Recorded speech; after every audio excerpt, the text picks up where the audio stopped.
Okay, our next journey is going to be with a caravan and some type of vehicle to tow the caravan and hopefully throw motorbikes on the back.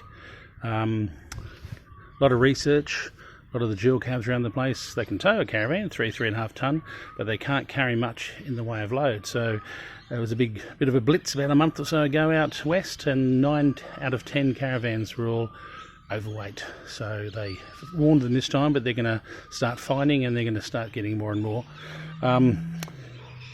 vigilant about it, because there's an accident every week, at least one every week, of a caravan, someone travelling country. So we bought this. Went to Melbourne to pick it up. Still has to have the tray put on.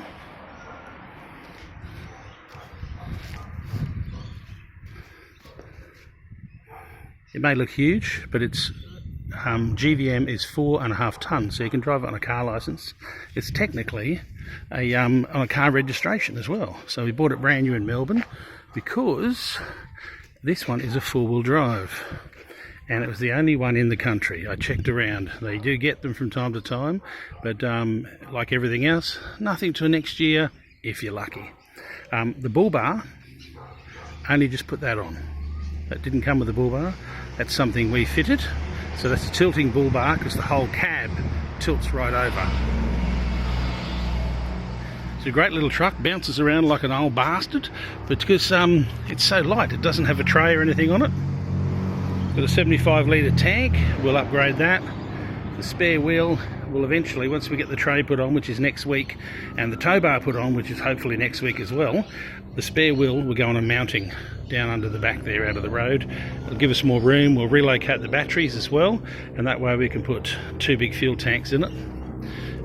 Inside, I will get the key to show inside. Oh yes, there's the locking hubs for the four-wheel drive. So you have to, the old-fashioned way, get out and manually do them. It's still a bit grotty from our trip. There's the whole thing. It's a manual, 5-speed manual. It's got a digital setup in the middle there. It'll come on eventually. So that's all Android, all set up. It's got this really snazzy light. They really went overboard with the light. You can't really see it now, but at night time that light's right up. So it's 3-seater. We'll get rid of these seats at some stage, and we'll put 2 comfy suspension bucket seats in, and we'll just go down. That's pretty much it. It's got a little thing up here to put all your gear, because it doesn't have any glove box. It's got airbags. As I said, it's got everything else you need. So a little ripper. So we can tow 4.5 tonne. If we put the heavy duty tow bar on it, we can tow 2.5 tonne, but we're just going to put a standard tow bar on it because we don't want to tow more than 3.5 tonne. And at the same time, we can carry 2 tonne. So most of your dual cabs and all that, which are 1 tonners, by the time they get the 10% of the caravan weight, which is about 3 to 350 kilos, depending on how heavy the caravan is, they don't have a lot of payload left by the time you put 2 people in it and the tank of juice.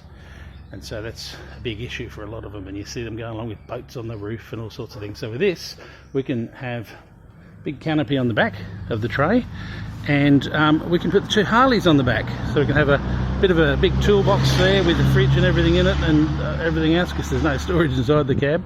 Tow the caravan, still have the 2 Harleys on the back, and still be legal. So yeah, that's what we're up to for now. Okay, bye.